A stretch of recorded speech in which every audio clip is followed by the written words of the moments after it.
Hello and welcome to another Atypical Philosopher video with myself, Jonathan M.S. Pierce. This is an analysis of the Bakhmut, the battle for Bakhmut, between the Wagner PMC, the mercenaries surrounding Bakhmut, or certainly to the east, and the Ukrainians defending the town itself and settlements around it. Now, this isn't some all singing, all dancing analysis. This is just extracted from my larger frontline analysis, but my whole frontline analysis this morning it ended up being a 40-minute video, and that was way too long. And that's because I did this big section on Bakhmut. So I cut this out and then replaced it with a much smaller hint on pointing people towards this video. So this is what it is. This is basically just my stream of consciousness on Bakhmut.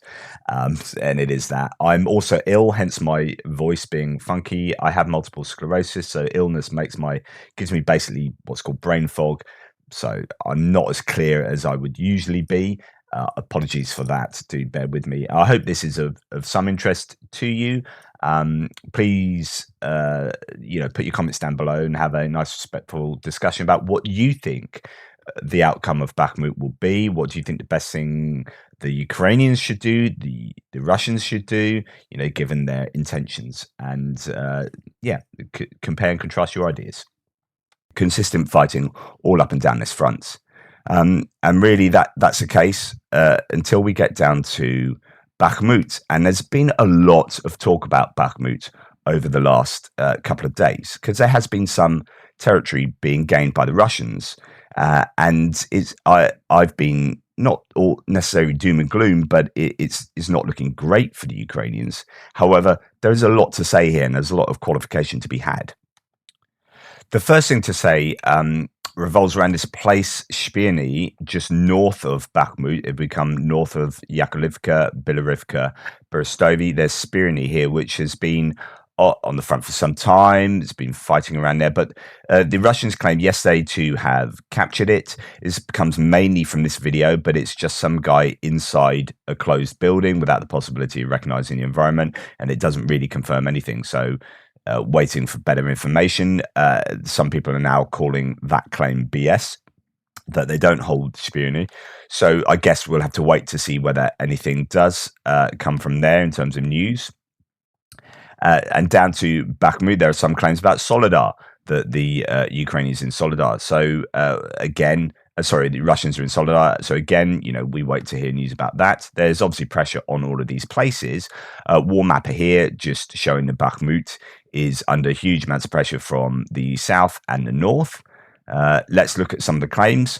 Noel report says Russian sources claim they captured Odradivka, Ozaryanivka, Kudyumivka, Zenonopilya, and Shpirny. Until now, no visual confirmation whatsoever. Contested for now. We can confirm that the Shpirny claim is BS. That's the one I was just talking about. Fighting is ongoing along the whole front line. I told you yesterday that I have changed my map slightly, and I'll show you that in a second in more detail. Defmon says that Ukrainian reported repulsed attacks around Yakovlivka, Soledar, Bakhmut, and Andrivka. We'll get on to Andrivka. Oh, no, Andrivka is a small place I'll show you in a second. Russian propagandists claim that they were inside Soledar, but according to the information I'm getting, this is false. So again, sometimes it's just you have to wait a couple of days to be sure. There's footage coming out of Bakhmut that is just is not a good place to be. This is inside, but the thing about this is there are so many places for the Ukrainians to be able to defend here. Like, taking this as terrible as it is to see such massive destruction. This town is just it's heartbreaking to see the images of it.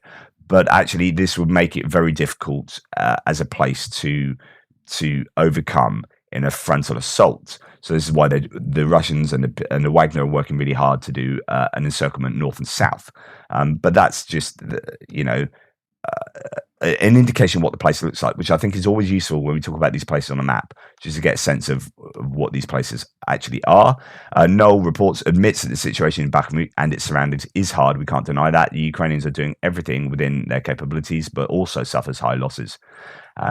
And Andrew Perpetua says, I read this a while ago, Wagner is taking really horrific casualties south of Bakhmut, but they are attacking there because they know they cannot attack the city itself. They will be massacred.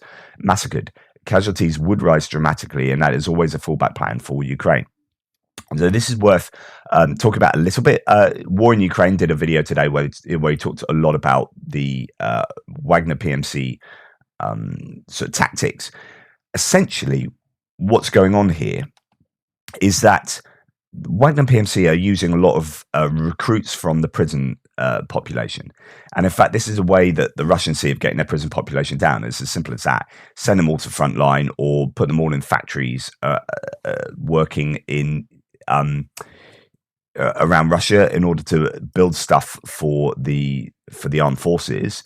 And, you know, if they die in these terrible factory conditions, that's not a problem. These are, you know, convicts. So putting a load of convicts on the front line, and they are basically treating them like completely expendable entities, and they're sending in waves of people in particular weak points that what they do is this is what War in Ukraine was saying, they're using drones. And we talked about this last week with regard to how Wagner PMC are almost treating this like a computer game, and they're moving their troops in a very top-down command way, as on the back of drone footage telling them where they need to go, and they'll say these particular people, just down to the individual level, they need to go here, and we found this weakness here, and they pile them in, and then if that doesn't work, keep piling them in, because they don't care about the lives of these people. At least the command structure doesn't care. So there are huge amounts of like Russian bodies. There's so much drone footage of these fields littered with Russian bodies, but they don't really mind because they're willing to swap bodies for meters. And eventually, if there are enough of these Russian bodies to put into these offensives, then the Russians feel they will prevail.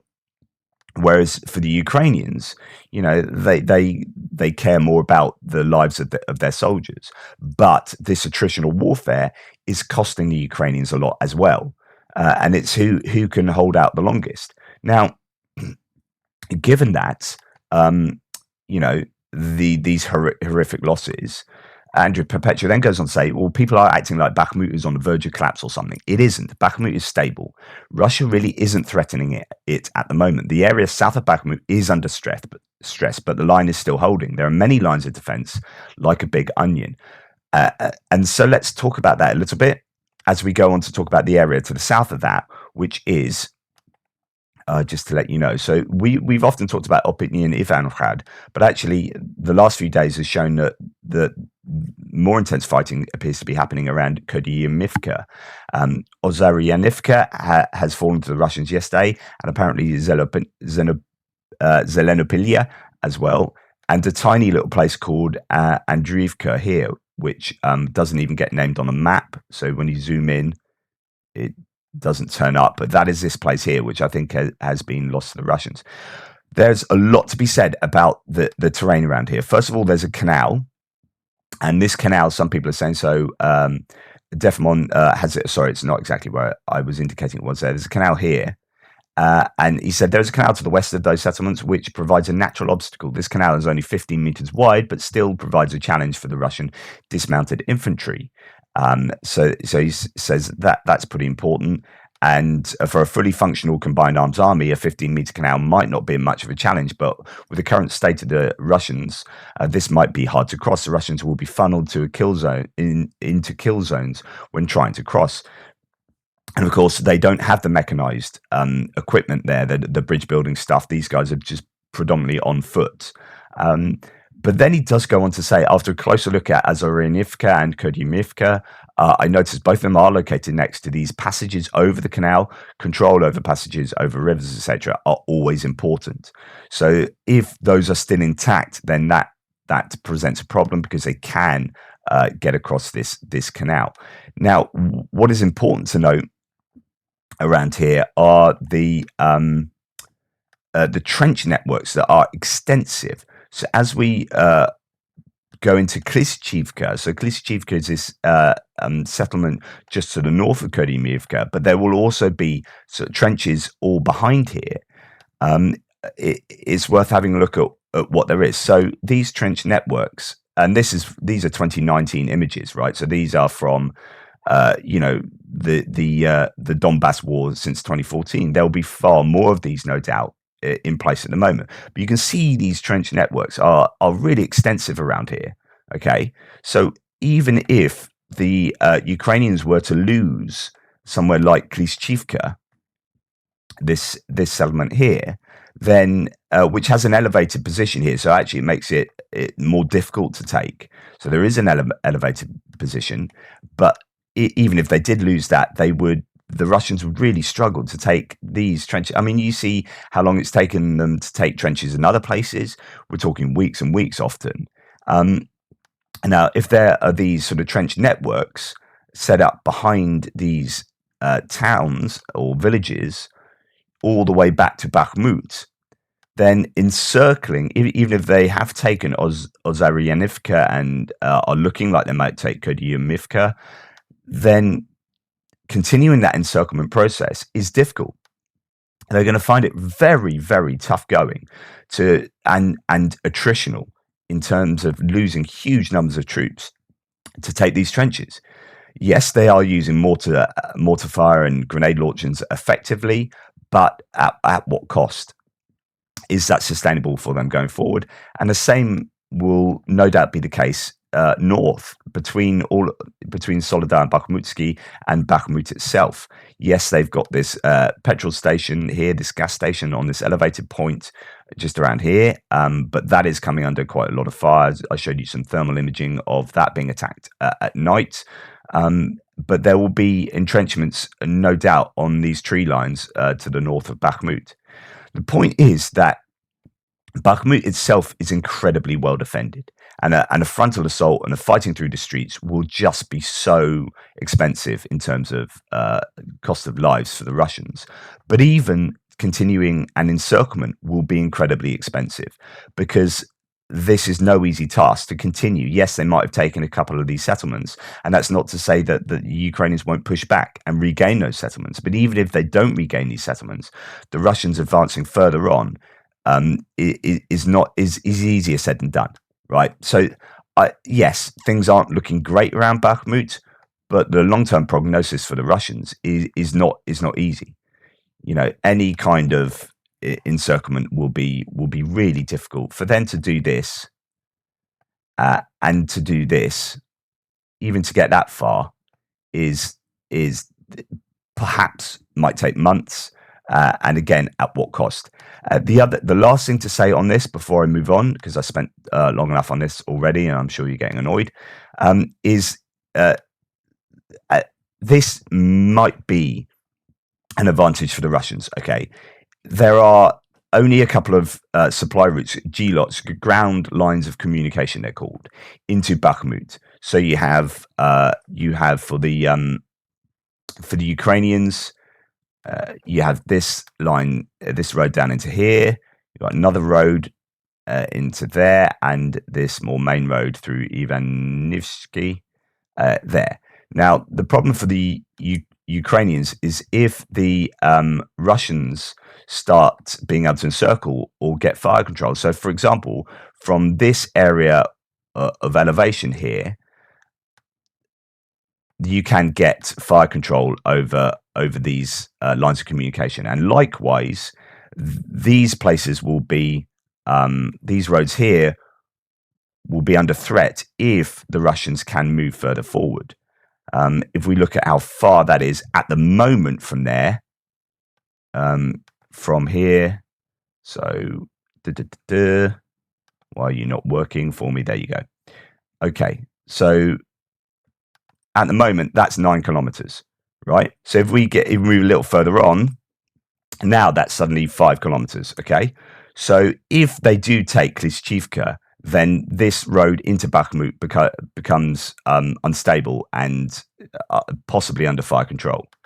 Likewise, up here, your fire control from, let's put it a little bit back from right at the front, so 5 kilometers. So if you're talking about using ATGMs, so anti-tank weaponry, then you can pretty much get to that road from where they are at the moment. At the moment, I would say that road is possibly under threat from the Russians.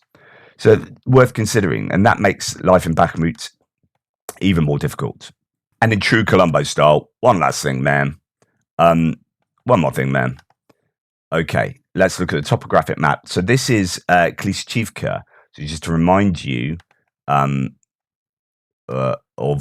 that settlement again, it's between Opitny and Kodimiivka. So this is where they're advancing down here. They are trying to move towards Klishchivka and have been for some time. There's a sort of lakes or ponds just to the east of there. So let's have a look at the topographic map. Again, Klishchivka is down in, like some of these settlements I've shown you before, is down on lower ground, but behind that you have elevated ground and some wooded area, which gives you some kind of cover as well. So Klishchivka won't be easy to take because behind it, the Ukrainians will have elevation and will be able to, actually reach quite far. So I think that's worth bearing in mind that not only do you have trench networks behind there, but those trench networks are on elevated ground, which means arguably this whole area here is very difficult to advance in because this area is above it. There is some cover, and you can hit have good line of sight and hit advances from here. So anyway, there you go. That is Bakhmut. Not looking as good as it was, say, a week ago, but it's not the end of the world. And in fact, Russia will really struggle to continue that advance. Thank you for watching my rambling discussion about Bakhmut. In the meantime, please watch some footage from Bakhmut taken yesterday, I think, by a journalist, some of which you've already seen, but it should give you a sense of the ramifications of this kind of warfare. Please like, subscribe, and share. There are many ways to support my channel. You can help with Buy Me a Coffee, YouTube Thanks, PayPal. It's all in the description below. My Ukraine War Update Extra video will go on my ATP Geo channel. Details as well are in the description below. Please hop along to that and subscribe to that channel as well. All of my Ukraine War output will eventually be housed there. But in the meantime, take care, and I will speak to you later.